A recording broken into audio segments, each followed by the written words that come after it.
ထိုင်းတရေကားတွေကိုဆိုရင်ကျွန်တော်တို့တွေအားလုံးကလည်းဒီကားလောက်တော့အနည်းဆုံးကြည့်ဘူးကြမှာပါထိုင်းတရေကအများစုကတော့ဟာတာနှောပြီးရိုက်ထားကြတတ်တာရှိတယ်လို့ရေတောင်မှထမတော့ရဲလောက်အောင်လေကြောက်ဖို့ကောင်းတာတွေလည်းအများကြီးရှိပါတယ်ဒီလိုမျိုးဇာတ်ကားအများစုဟာဆိုရင်တော့အမှန်တကယ်ဖြစ်ပျက်ခဲ့တဲ့အကြောင်းအရာတွေကိုအခြေခံပြီးတော့ပြန်လည်ရိုက်ကူးထားကြတာပဲဖြစ်ပါတယ်ဒါကြောင့်မို့လို့ဒီနေ့မှာတော့ထိုင်းနိုင်ငံအတွင်းကတရေကားတွေတဲကလို့အချောက်ကျန်တဲ့တရေချဆုံးနေရာတွေကိုကျွန်တော်ရဲ့ M9 မြန်မာ Channel လေးကနေတင်ဆက်ပေးသွားမှာပဲဖြစ်ပါတယ်နံပါတ်1ကတော့အမျိုးသားပန်းချံ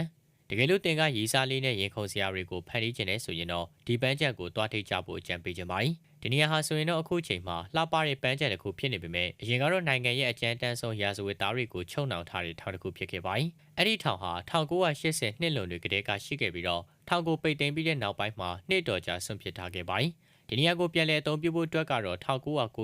နှစ်ထိုင်းနိုင်ငံရဲ့မေဘီယာနှစ်60မွေးနေ့မှာအထိမ်းအမှတ်ဖြစ်တဲ့ကိုဒီနေရာကိုအများပြည်သူတွေတွာလာနိုင်တဲ့ပန်းချက်တစ်ခုဖြစ်ကိုမှပြောင်းလဲခဲ့ပါတယ်။ထောင်ရဲ့စိတ်ပိုင်းတွေဟာဆိုရင်တော့အတော်လေးကိုမှမပြတ်မစီးပဲနဲ့ကြန့်ရှိနေစေဖြစ်ပြီးတော့နေရန်တွေစောင့်ကြည့်မျှော်စင်တွေအခန်းတွေနဲ့ထောင်တစ်ခုလုံးကိုလည်းမြင်တွေ့နိုင်ပါသေးတယ်။ဒီထောင်မှာဆိုရင်တော့စိုးဝါးလာတဲ့နေထိုင်မှုအခြေအနေတွေနဲ့ညှဉ်းပန်းနှိပ်စက်မှုပေါင်းများစွာလည်းဖြစ်ပွားခဲ့ပူပါတယ်။ဒါတွေကြောင့်လို့ဒီထောင်အတွင်းမှာတည်ဆုံမှုတွေအများကြီးကိုဖြစ်ခဲ့ပြီးတော့တရေတွေပိတ်မိနေတယ်လို့လည်းဆိုစမဲ့ပြုကြပါတယ်။ဒီနေရာမှာအများဆုံးတွေ့ရတဲ့တရေတွေကတော့အရေးပုံစံတွေပဲဖြစ်ပါတယ်။ပန်းချံထဲမှာလမ်းလျှောက်နေတာတွေအခန်းတွေနားမှာလှည့်ပတ်နေတာတွေကိုလည်းတွေ့ရတတ်ပါတယ်။တရေအိမ်တစ်ခုမှဆိုရင်လည်းလျှက်စစ်တန်လိုက်7မျိုးနဲ့ကိုမှစမ်းတက်နေတော့မှကုညီပါဆိုတဲ့အတန်ကိုအဖွဲသားတွေအားလုံးကလည်းပြနဲ့ကိုမှကြားလိုက်ရတာကြောင့်စမ်းတက်မှုတွေကိုလည်းရှက်ပြလိုက်ရပါတယ်။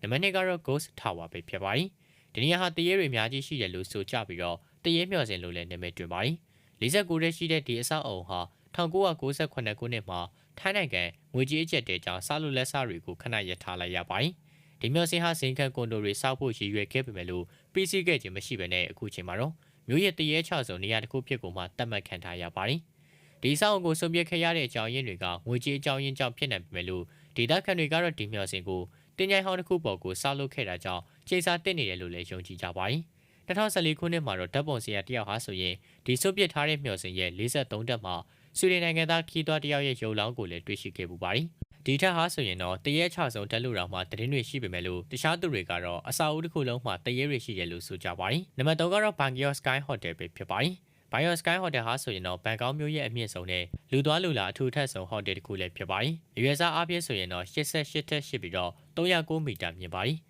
ဒီဟိုတယ်မှာဆိုရင်တော့ခေါက်တီးရိုက်ကွင်းတွေတီးတဲ့စားတောက်ဆိုင်တွေလိုမျိုးဆွဲဆောင်မှုတွေအများကြီးကိုမှရှိပါတယ်။ဒါ့အပြင်ကိုမှဒီဟိုတယ်ဟာတရေတွေအများကြီးရှိတယ်လို့လည်းနာမည်အလွန်ကြီးပြီးတော့ online ပေါ်မှာဆိုရင်လည်းဆောက်လုပ်ရေးလုပ်ငန်းခွင်မှာအလုပ်သမားတည်ဆုံမှုတွေဖြစ်ပွားခဲ့တယ်လို့လည်းဖော်ပြကြပါတယ်။2012ခုနှစ်မှာဟိုတယ်ဘေးမှာဆိုင်းပုတ်တက်နေတဲ့လူ3ယောက်ဟာဆိုရင်တော့အမြင့်ကနေပြုတ်ကျတည်ဆုံခဲ့တဲ့အဖြစ်အပျက်တစ်ခုလည်းရှိခဲ့ပါတယ်။ဒီဖြစ်ပျက်ကြောင့်ပဲဟိုတယ်မှာတရေတွေရှိတယ်လို့လည်းဒေတာခန်တွေကယုံကြည်ကြပြီးတော့ဒီဟိုတယ်နဲ့ပတ်သက်တဲ့ဝေဖန်ချက်တွေကိုလည်းကြည့်ရင်ဒီဟိုတယ်မှာဘာတွေများဆက်ဖြစ်နေခဲ့တယ်လဲဆိုတာကိုသိနိုင်ပါတယ်။အများဆုံးတွေ့ရတာကတော့ပစ္စည်းတွေရွေလျားတာအရေးပုံစံတွေနဲ့မမြင်ရပေမဲ့လို့တစုံတစ်ယောက်ကစိုက်ကြည့်နေတာမျိုးတွေကိုခန်းစားရတတ်ပါတယ်။ဒီဟိုတယ်မှာနေထိုင်တဲ့သူတွေကလည်းပစ္စည်းတွေရွေသွားတာအော်ကြီးတန်တွေကိုကြားရတာနဲ့အကောင့်ထဲမဖော်တဲ့6လက်မှုပေါင်းများစွာနဲ့ကိုမှကြုံတွေ့ခဲ့ရတာပဲဖြစ်ပါတယ်။မိတ်ဆွေတို့ကရောဘလို့ထင်မြင်တယ်လဲကွန်မန့်မှာဆွေးနွေးပေးကြလို့ရပါတယ်။အားလုံးကိုကျေးဇူးတင်ပါတယ်ခင်ဗျာ။